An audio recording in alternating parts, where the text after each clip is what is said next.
New Brighton Sandbanks. Wonderful place for nature connection, green exercise, wellbeing, barefoot earthing, grounding.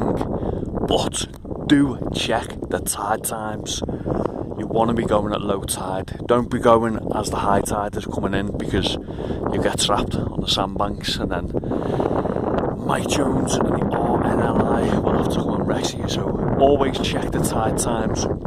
I go off Hilbury Island tide times on the BBC website. There's loads of different websites you can go on, but that's the one I use. So the tide is slowly coming in now, so I'm going to head back that way. But yeah, get out here at low tide sometime. New Brighton Sandbanks, wonderful.